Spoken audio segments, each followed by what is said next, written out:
Hello, in this video we're going to discuss how COVID-19 is affecting internet performance and how in some regions it brought download speeds to a near halt. To understand how the internet is performing with the changes in internet use brought on by the COVID-19 pandemic, we're going to look at the metric differences between February and March in different regions.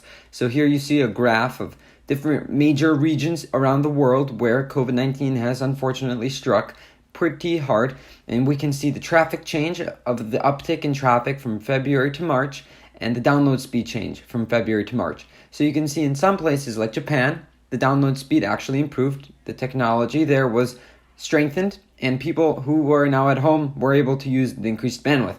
Though in other places like the United Kingdom or Italy, you can see major drops of more than a third in some places of Italy of internet download speed, which can be really taxing. For instance, if you already had a 10 megabit per second connection, super slow, you're now at about 7, so it's going to go down a lot. 33% is a huge drop in internet, but overall the internet is in good health thanks to the regionality of these degradations, meaning in certain areas they might have issues, but worldwide on a average level we're going to be fine. And I'm going to delve into why.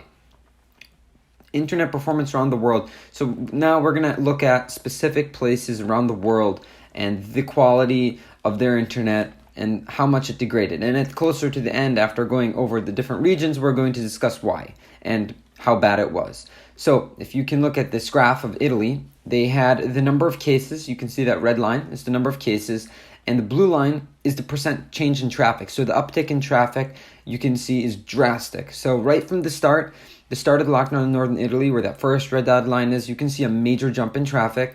Once the schools close, another jump in traffic.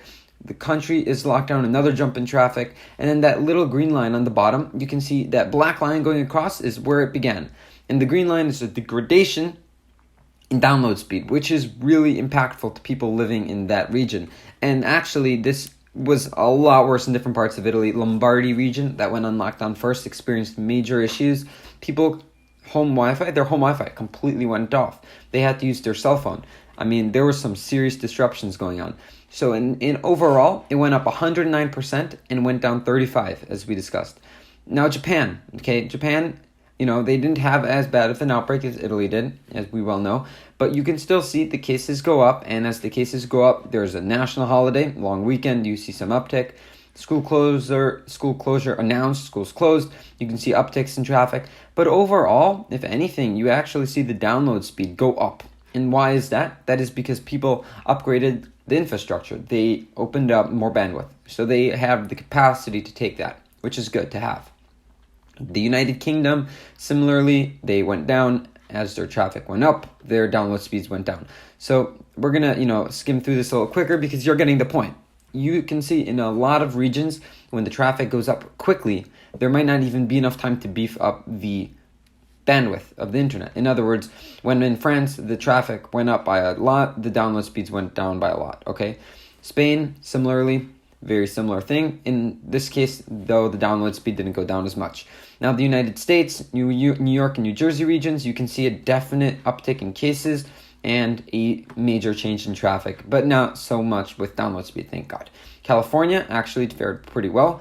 They practically had flat download speed, but a little bit of an uptick in traffic. Michigan, I would say similar to New York, had a little bit of a downward dip and then bent back up. Now we can go over why this is going on. The internet is a very complex system, as I'm sure most people know. When you need to get a packet around the world from one place to another, for instance, YouTube, they got global networks of different servers around the world where they're going to send video from the server to you. So that's the first level. They're going to pick the shortest route to get it to you through your ISP, internet service provider. But if the ISP is overloaded because many people want to access that server, the nearest YouTube server, they're going to get some congestion possibly. And finally, from there, your back alley. So if everyone is on your block, is on the internet all at once, your alleyway is going to get a lot of traffic in there, and it can't handle all of it all the time. Now, if at any point there's any sort of congestion, your video quality will go down, even at peak time. So it can be really detrimental to your video quality. Now, what I'm showing on the screen right now are just a bunch of graphs of different states. So we kind of went over the general idea of that. Now, I want to describe to you how traffic has to do with cases and lockdowns have to do with upticks in traffic and so on and so forth. Traffic increases are typically triggered by public policy announcements.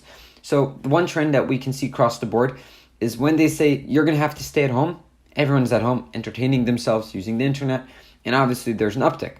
Now, quality degradation, so when you see the drop of download speed is more gradual, and it seems to be triggered by populations going home. Again, that's the same trend where government closes down the country or the state or the city, and what you see is you see people going home, entertaining themselves, but for some reason it happens slowly, I guess because state by state or country by country, it doesn't hit it like a slap. It's more of a slow, gradual degradation, luckily. The line between weekdays and weekends has disappeared. In the past, weekend traffic was highly distinguishable from weekday traffic on internet, like a 2-day hump. Since during the weekend, you're home, you're not working, instead of typing up a report, you could be streaming Netflix. So it's going to use more bandwidth, more internet again. Now, so far, the internet fared fairly well. Okay, so, we had a ton of uptick in traffic, but, we still have internet. You're watching this video right now, you have internet.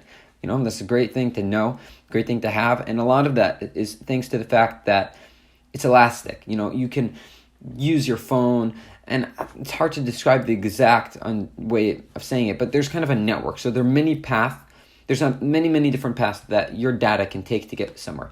So it's not like there's one pipe, like when you flush the toilet, there's one pipe, there's one sewer, one thing coming out the house. So if everyone flushed the toilet at the same time, you could experience an interruption in the toilet flushing.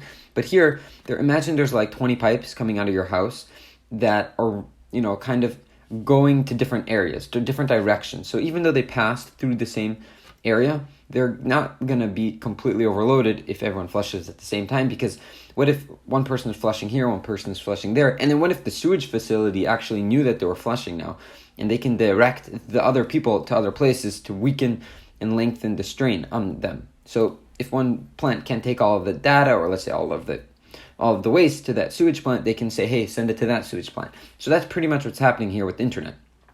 Now, the news, streaming, social media, all of these things, because people are at home, they've seen a massive uptick in traffic. You can see streaming has gone up, digital publishing has gone up by like 100% practically. Gaming, education, tech, memes, everything has gone up. And there is still a worry. So, I just went over to you and I said, hey, the internet is experiencing strain. And I even said that the internet in some places completely went down. Okay. So in Italy, it literally went down. There were parts of Italy where you did not have access to the outside world. There was no way to do it. It was a major issue. But there are other places where the internet is being slowed and it's being strained. Not just internet itself in general, but services on the internet. For instance, at one point, Zoom, the online video call software, experienced issues and they had to beef up their capacity because everyone was using Zoom at the same time. They can't help everyone, so they worked on it, and so far they're still there. There are online gamings, like there's an app for teenagers called Psych, which experienced major interruptions the second school ended because all the teens were on the game all at the same time. It was not used to so many people off of school, obviously, and it completely crashed. People had serious issues. And here I'm going to put up a few articles that I found on the web where you can actually see there still is concern about COVID affecting traffic in a much more drastic way than we had experienced it. And these articles are a little bit old, but in general, you can see that they are concerned. There's a lot of different people. This isn't, made up. There's real worry here. Though we can tell you the internet is resilient, and so are we, right? So people are adapting to this, and traffic and download speeds, like YouTube and Netflix, they are changing the way they run in a little bit, very complex way to go over, but every organization is working on distributing the load of you going to visit them. So as you can see, the internet is an incredible thing. The packets traveling all around, it's what's keeping everyone entertained and focused and not going out of their mind, locked up at home. So thank God for that. Thank God it still works. Hopefully our ISPs, our internet service providers, can keep the internet running, and we can hope that the internet will not break. Right, by break I mean at one of these points of interaction from where the server is to where your phone is to where you're watching. If something breaks along the way, that can have a problem for everyone along the way. And if something is overloaded, that would also be a problem. In other words, it breaks at a point, like a DDoS attack, a type of cyber attack, where a hacker coordinates a massive amount of computers to try to go to a certain website, and that website can't handle that number of computers, and it starts just denying people from entering its site. And at that point, real users that really need to go check out the site, what if it's the banking site, they can't. So there are issues, kind of like a natural DDoS attack, because if the whole population is using these services, who knows what can happen, right? So this is a real point of concern that's being worked on. So far, we're doing well, but some places aren't. And COVID-19 almost broke the internet, literally, and is making the infrastructure shake and creak and crack. So hopefully we can stick together and stay updated, stay tuned. Please subscribe down below for upcoming videos. This is the first one. I really would hope if you can subscribe. And thank you again. Have a great day. Stay healthy. Bye-bye.